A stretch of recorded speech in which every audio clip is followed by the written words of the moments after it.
Bom, a gente está no blog aqui, Brasil, Nosso Brasil. Principalmente falando na manchete do programa, que fala sobre a enfermagem, a palavra é toda sua, meu velho.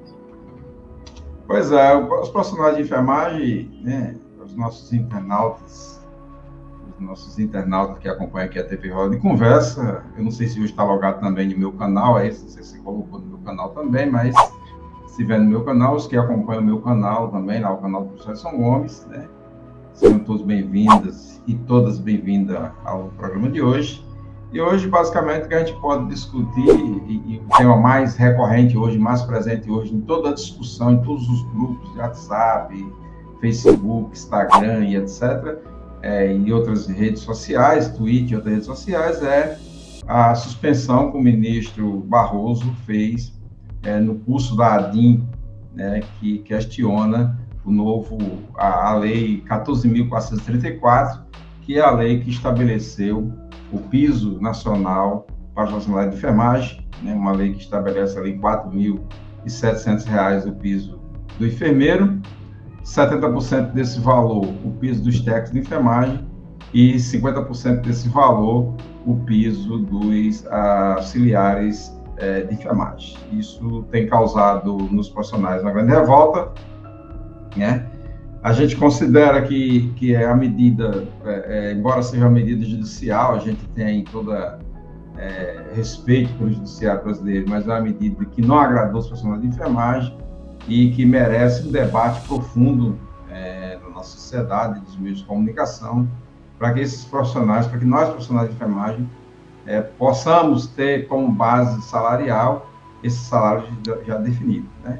A enfermagem é uma profissão, né, a gente pode dizer milenar, mas no Brasil ela é uma profissão já reconhecida há muitos anos, né? Desde o início do século passado, nós já podíamos ter aí a escola de formação, lá por volta de 1920, nós já temos a escola de formação de profissionais de enfermagem do Brasil, no Rio de Janeiro, né? Depois tem, em 26, a criação da Associação Brasileira de Enfermagem e, sobretudo, da associação, essa associação voltada aos enfermeiros de nível superior, como se chamava antigamente.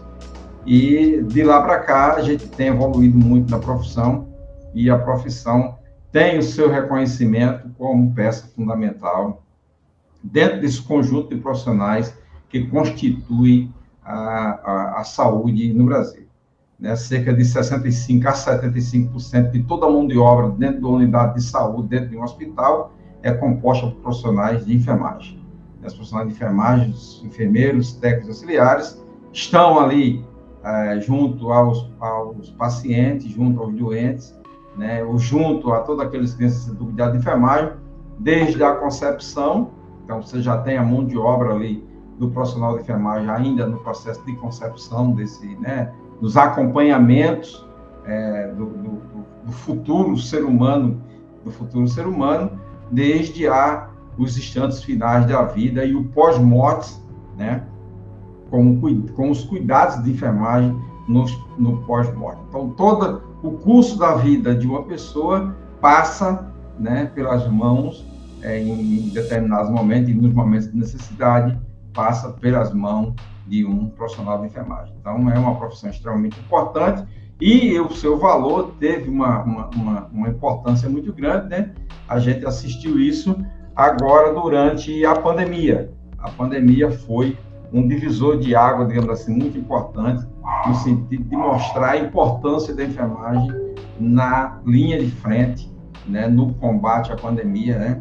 Quando muitos profissionais tiveram que ficar em casa, muitos profissionais de outras áreas puderam fazer suas atividades de forma remota, protegendo suas vidas e as vidas de seus familiares.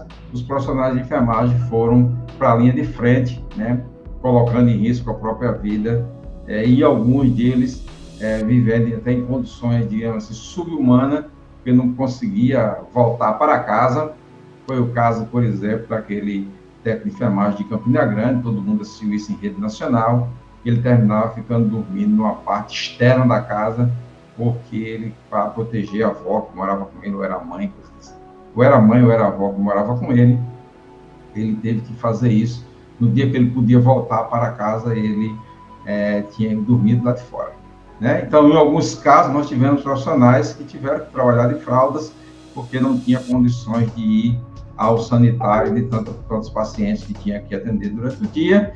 E, em outros casos, nós tivemos profissionais que ficaram confinados por 90 dias, 120 dias, sobretudo aqueles que trabalhavam nas casas de repouso, onde os pacientes idosos, naquele momento, eram os pacientes que requeriam maior cuidado.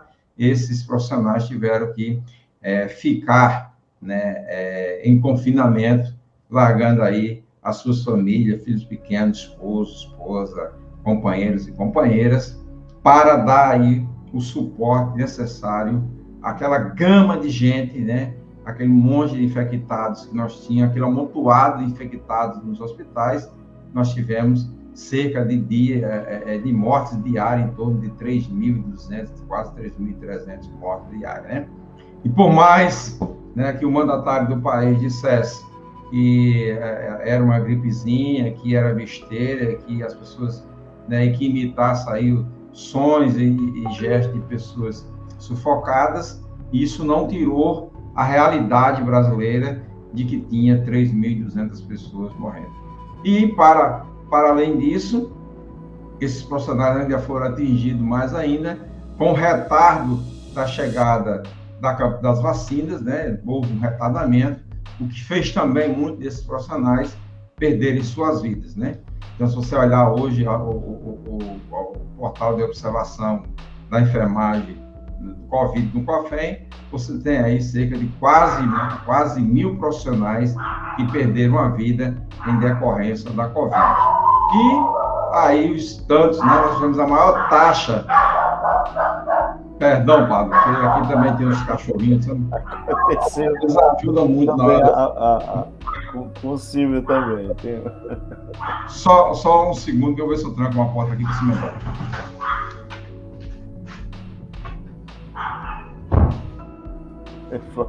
Aí é o que acontece aí. Não é brincadeira, não. Então, assim, nós tivemos também aí um número enorme de infectados, né? Acho que a maior taxa de profissionais infectados no mundo aconteceu no Brasil, isso porque o Brasil, em decorrência da política de governo, também teve a maior taxa de infectados versus população no mundo. Então, todos esses dados são dados que nos levam a entender, né, primeiramente, essa vivência da enfermagem, né? A pandemia acabou, entre aspas, ou diminuiu o seu impacto, mas os profissionais de enfermagem continuaram na lida, no dia a dia, né? Nós tivemos agora, recentemente, alguns casos de profissionais que acabaram os seus contratos, que eram os contratos Covid, e que agora passam a ser desempregados. Nós temos profissionais, agora, com o advento da Lei 14.434, que completou um mês agora, no dia 4, que foi sancionada. Nós tivemos profissionais sendo rebaixados de níveis. Eu estou acompanhando alguns casos através do nosso coletivo, que é o Coletivo Anané de Enfermagem, aquele que você está vendo na figura aqui do lado, essa figura aqui, o Coletivo Anané de Enfermagem. Nós acompanhamos alguns casos de profissionais que eram técnicos de enfermagem, e as instituições estão dizendo assim: olha, a partir de agora, se você quiser ficar conosco, vamos fazer um acordo aqui, e você vai lá no conselho, procura a escola, tira lá o teu certificado de auxiliar de enfermagem, nós vamos te contratar como auxiliar de enfermagem, porque o pagamento vai ser em torno, no máximo, R$ 2.500, nós vamos te contratar como auxiliar de enfermagem, né? E para você manter o seu emprego, do contrário, nós vamos te demitir e vamos contratar auxiliar de enfermagem, né?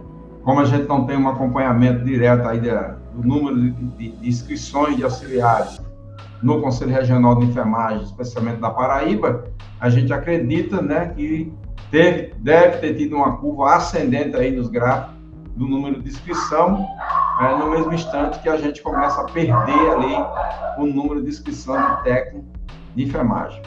Só para ilustrar isso, nós tínhamos aí dados como, hoje no Brasil nós temos 2.725.000, quase 2.726.000 profissionais de enfermagem com registro do Conselho Federal de Enfermagem, são dados do Conselho Federal de Enfermagem.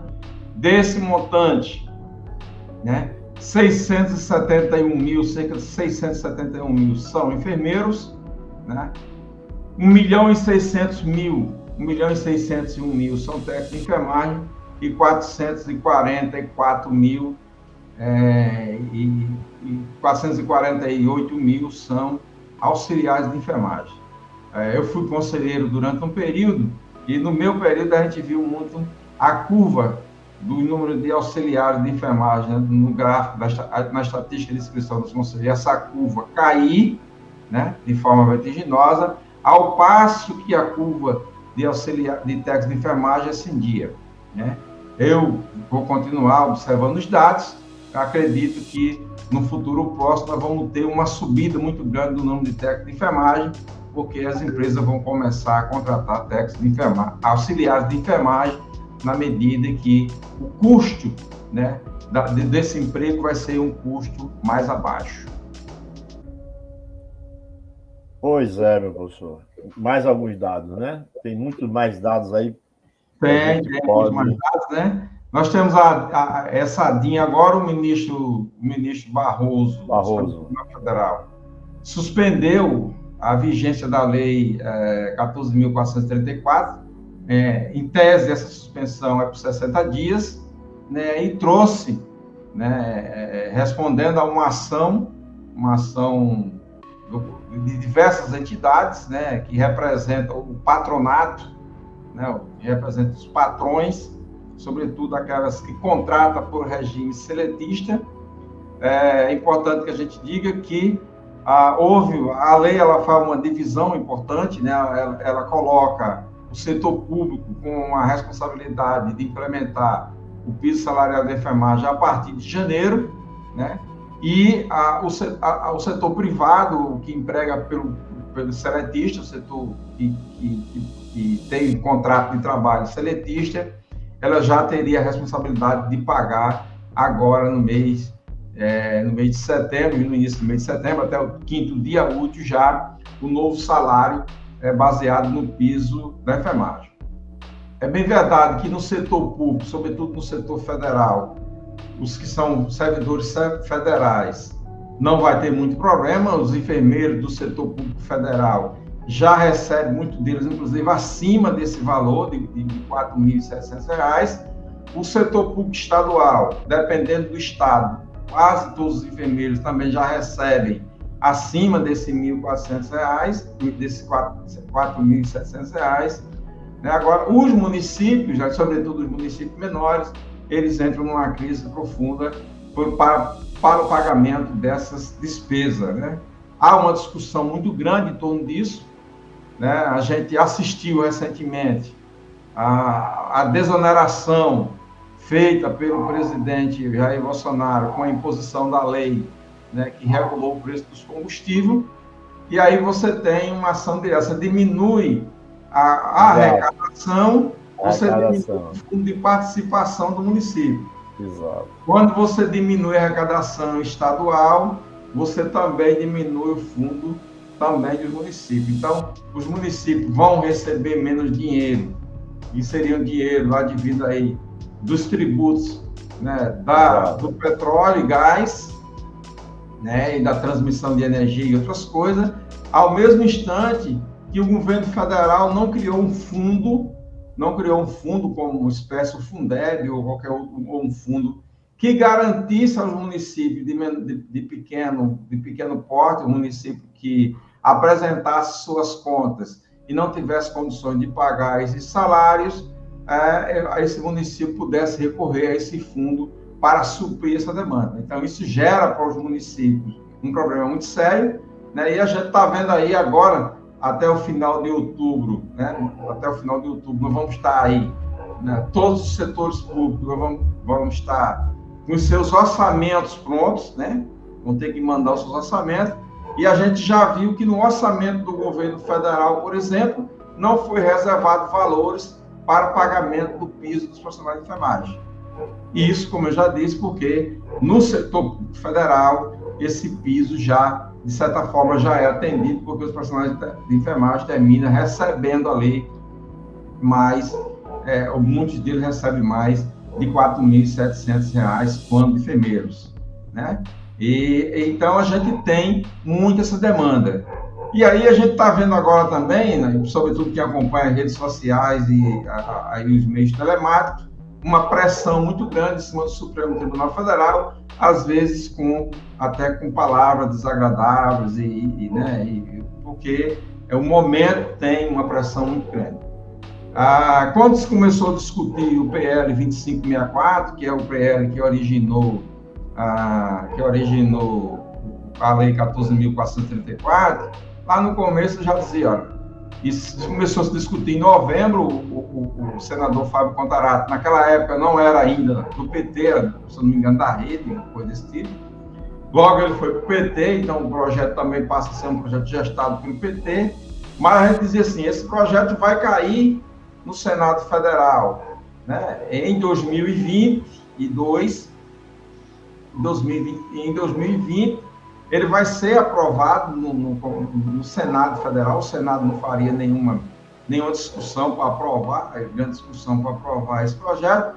Em 2021, 2022 ele cai na Câmara Federal e na Câmara Federal também uma grande discussão desse projeto. Por quê? Porque o ano era eleitoral. E aí, como você percebeu, eu estou falando de uma categoria que tem 2.700.000 pessoas inscritas. Se a gente multiplica isso por 4, nós vamos aí na casa de mais de 10 milhões de pessoas que são diretamente atingidas por esse projeto. Então, ele foi aprovado, estou só concluindo, foi aprovado na Câmara Federal e mandado para a ascensão presidencial, sem indicar fonte de recurso, para pagamento, sobretudo nos municípios, né? No setor privado, se arranja, demite, contrata, rebaixa de categoria, tira gratificações, o setor privado vai fazer. Aumenta o teu plano de saúde, aumenta o plano de saúde da gestante, etc., vai fazer, vai pagar. Agora, o setor público vai depender do fundo. Então, o presidente, de olho também nas eleições, sancionou a lei, só vetando apenas um artigo, que era o artigo que tinha ali o reajuste anual. Então, essa foi a realidade, e nós sabíamos, e já tinham dito isso, que isso ia cair no colo do judiciário. Era tudo que o presidente da República queria, porque quer um confronto direto da população com o Supremo Tribunal Federal. Isso não há dúvida.